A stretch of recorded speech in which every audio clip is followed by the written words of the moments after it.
¿cierto? Entonces este proceso es, vamos a decir, un poco más complejo, es un proceso que también ocurre en la duplicación del ADN y puede ser a través de una mitosis, ¿no?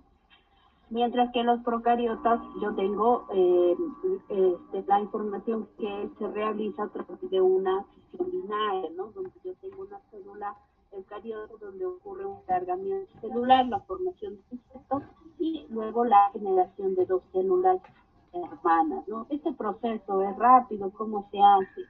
Efectivamente, un proceso que ocurre dentro del laboratorio. Eh, ya es una pregunta también que le había hecho, ¿no?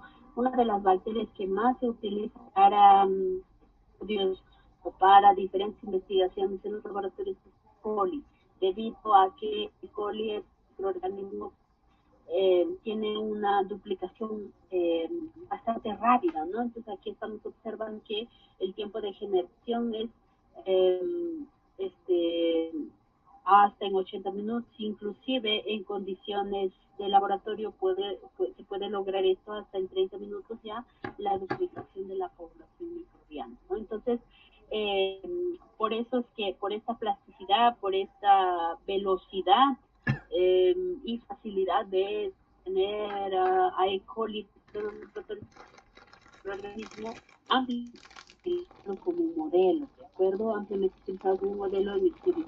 Y cuando estamos hablando de célula eucariota, ahí sería Charomys, ¿no? Porque se diferencia es la levadura o el microorganismo eucariota que más se utiliza también como modelo, ¿de acuerdo? Entonces, cuando nosotros hablamos de población microbiana, nosotros tenemos que recordar que esta población microbiana es una población que va a ir duplicando, en cierto tiempo, ¿no? Entonces, por ejemplo, aquí en la parte superior izquierdo, ¿no? Se muestra cómo es que la población microbiana de tener una célula en 0 horas va a pasar a una población altísima pasado 10 horas, ¿no? Entonces, eso es lo que ocurre cuando nosotros dejamos nuestros productos a la intemperie, dejamos en temperaturas de abuso, que son temperaturas ambientales, ¿no? Pero ahorita está haciendo frío, ¿no? Que todo está frío, profesora, no va a crecer tanto como se espera. Efectivamente, pero nosotros sabemos que temperatura ambiente microorganismos se van a desarrollar muy rápido y eso va a causar un problema en el caso que sean contaminantes de contaminación y en el caso de patógenos puede causarnos algunas enfermedades transmitidas por alimentos, ¿no? Debido a esa velocidad que ellos tienen. Entonces, aquí nosotros también estamos recordando y viendo, ¿no? Cómo es que es una curva de crecimiento, ¿no? Esta curva que todos hemos visto durante nuestro pregrado en microbiología que se nos enseña, ¿no? Entonces, ¿cuáles son las fases? ¿Y por qué lo estamos recordando, no? ¿Por qué lo estamos llevando aquí? Debido a que nosotros estamos yendo y orientándonos a ver qué microorganismos yo puedo utilizar biotecnológicamente, qué microorganismos yo podría obtener un proceso de su proceso metabólico, un metabolito de interés. Entonces entre aquí, miren, tenemos que la producción de metabolitos primarios se da principalmente en la tropofase o inicia en la tropofase. Mientras que cuando estamos hablando de metabolitos secundarios, es decir, me interesa producir un metabolito que es secundario, esto se va a dar durante la idiofase, ¿no? En esta fase, ¿no? De la curva de crecimiento es que se va a dar la producción de este metabolito secundario, ¿no? Ahora, ¿qué factores pueden influir, no? ¿Qué factores influyen al crecimiento de un microorganismo? Obviamente existen factores intrínsecos que están relacionados con el medio que el microorganismo está, que principalmente va a ser la cantidad de agua, el pH, el potencial de oxidorreducción, obviamente la composición química, factores antimicrobianos naturales también que puedan estar ahí, y la interacción entre microorganismos, ¿no? Todos estos obviamente se van a relacionar con las características específicas del alimento. Me refiero al medio de cultivo o al medio donde el microorganismo está. Es decir, cuando estoy hablando de un proceso metabólico, estoy hablando de un bioreactor, es decir, al alimento que yo le estoy dando al microorganismo. Pero profesora, también es lo mismo dicho, cuando hablamos en alimentos, efectivamente, todos estos factores intrínsecos que tienen los alimentos tienen un efecto, obviamente, con la comunidad microbiana. También factores extrínsecos, ¿no? Están mucho más relacionados con respecto a los alimentos, tienen un efecto significativo con el crecimiento de los microorganismos, como, como la temperatura ambiental, la humedad relativa, la composición de gases del ambiente, ¿no? Porque es que de repente yo quiero una fermentación, no puedo estar incorporando oxígeno, ¿cierto?, dentro de un proceso de fermentación. Yo quiero producir alcohol, ¿no? Por ejemplo, ¿no? Entonces, toda esta composición va a tener un efecto significativo cuando yo estoy queriendo obtener un metabolito de interés, ¿de acuerdo? Entonces, esas se van a relacionar con el ambiente. Y cuando estamos hablando en alimentos, todos, tanto los factores intrínsecos como los extrínsecos, van a determinar qué cosa, la vida útil de un producto, ¿cierto? Y sobre todo, voy a hablar de la estabilidad microbiológica, ¿no?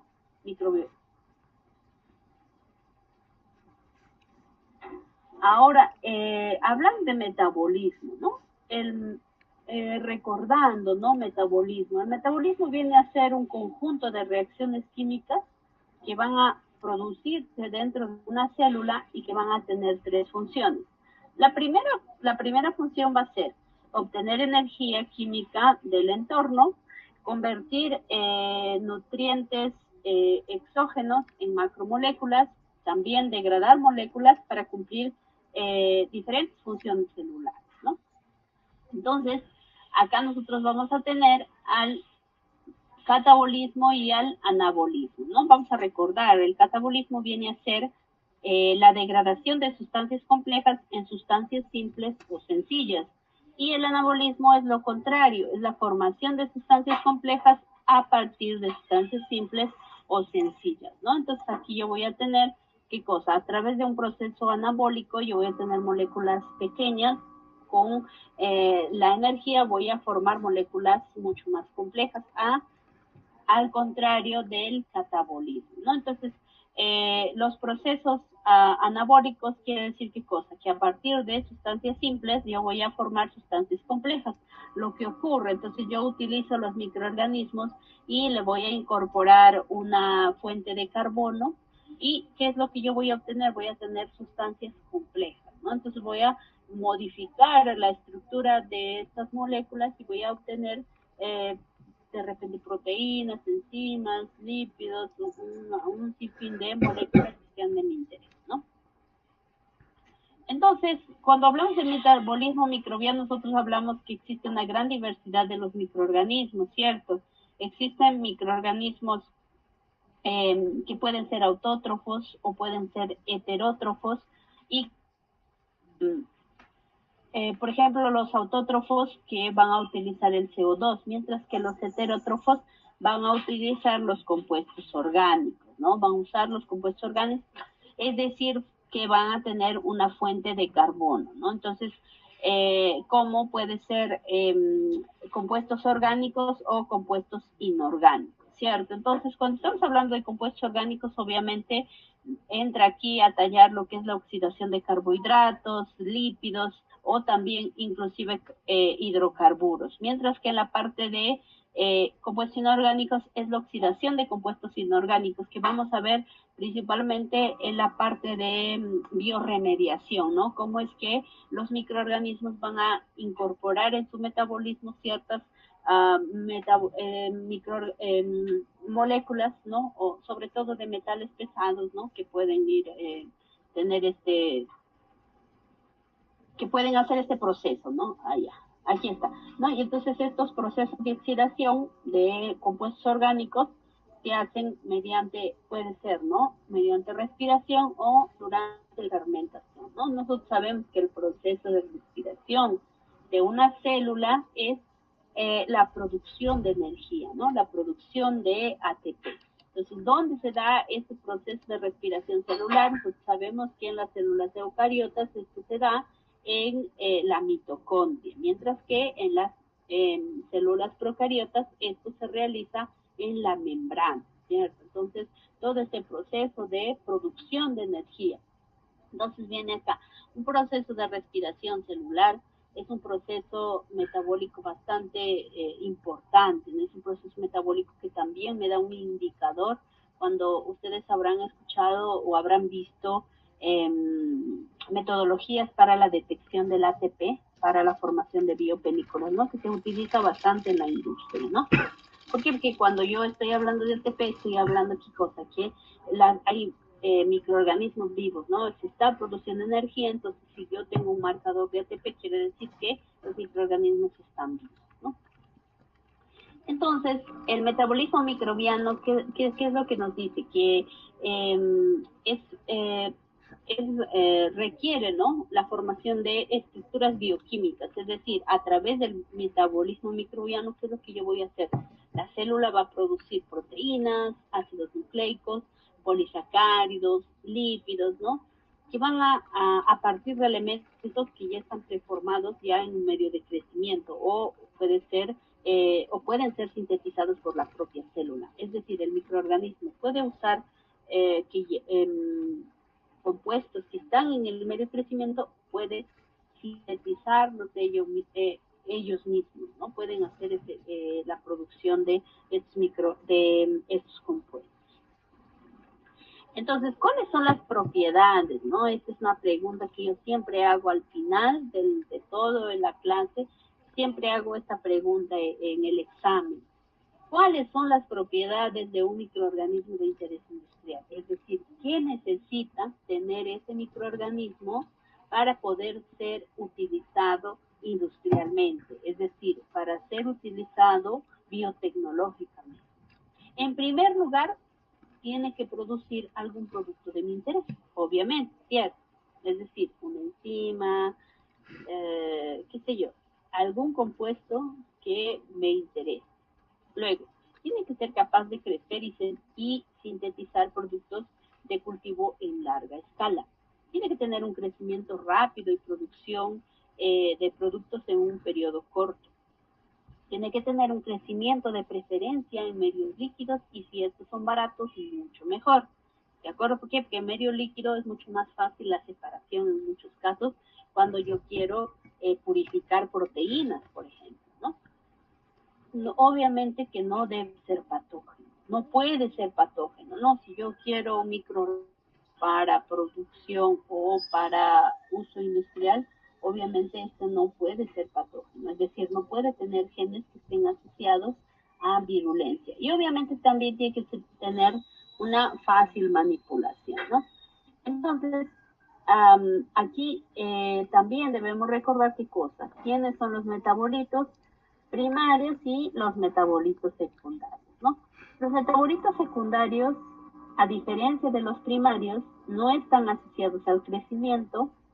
La síntesis va a depender mucho del medio de cultivo en el que se encuentran y normalmente son altamente producidos. Acá tenemos la comparación de dos metabolitos, tanto metabolito primario como metabolito secundario. ¿Qué observamos aquí? En el metabolito primario, aquí nosotros tenemos la producción, mírenme, acá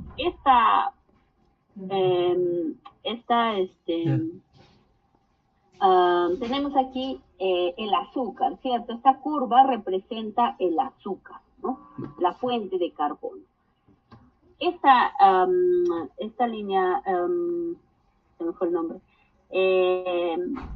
aquí la curva roja. La curva roja me representa ¿qué cosa? La célula, ¿cierto? Y la curva verde representa la producción del metabolito primario, es decir, la producción de alcohol, ¿no? Entonces, ¿qué es lo que yo tengo? Tengo que un comportamiento totalmente diferente entre la producción de un metabolito primario y un metabolito secundario. ¿Por qué? Miren, nosotros observamos aquí que la curva de crecimiento de la célula tiene el mismo comportamiento que la curva de producción del metabolito primario, en este caso la producción de alcohol por por un microorganismo, por ejemplo, por Saccharomyces cerevisiae en este caso, ¿no? Entonces, miren, ¿qué es lo que nosotros tenemos aquí? Que cuando ya desde inicio, ¿no? Lo que veíamos en la curva de crecimiento, en la idiofase, ya desde el inicio, yo ya tengo la producción de metabolito primario, ¿no? Entonces va creciendo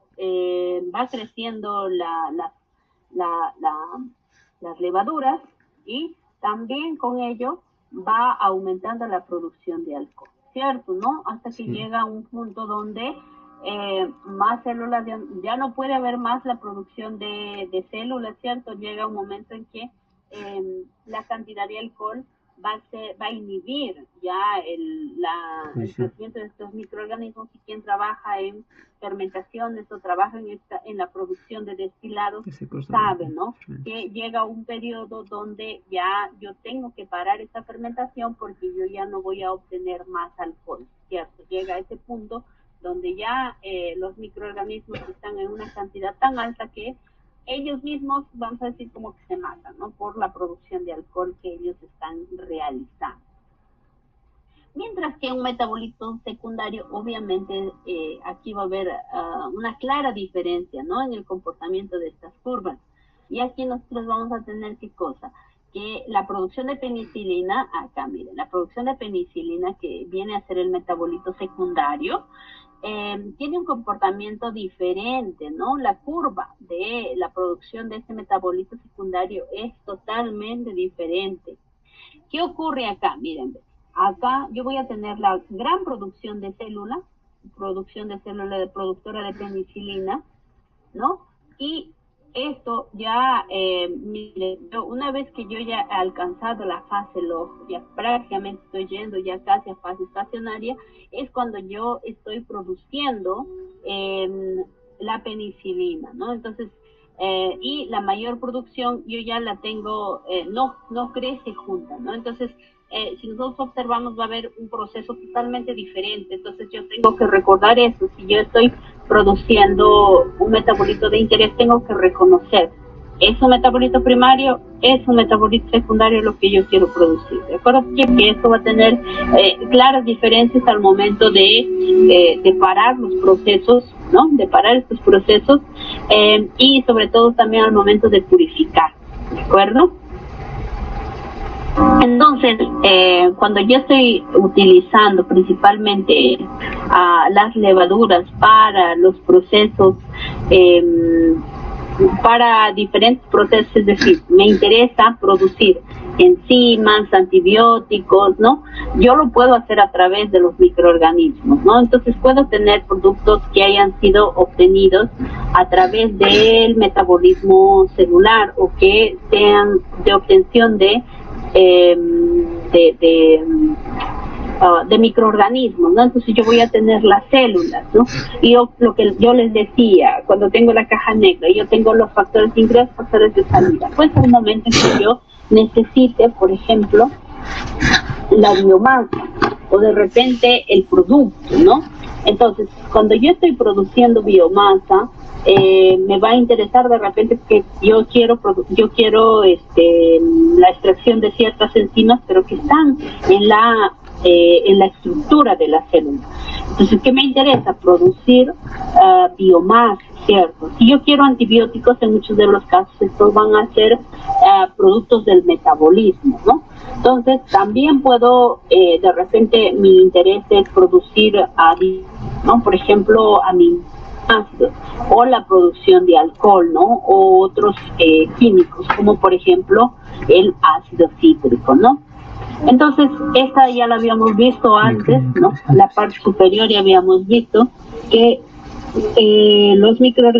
existen microorganismos específicos, obviamente, para la producción de un producto de mi interés. Si yo quiero producir alcohol, si yo quiero producir butanol, si quiero producir acetona, entonces yo tengo que tener, ¿qué cosa? Los microorganismos que me permitan hacer eso.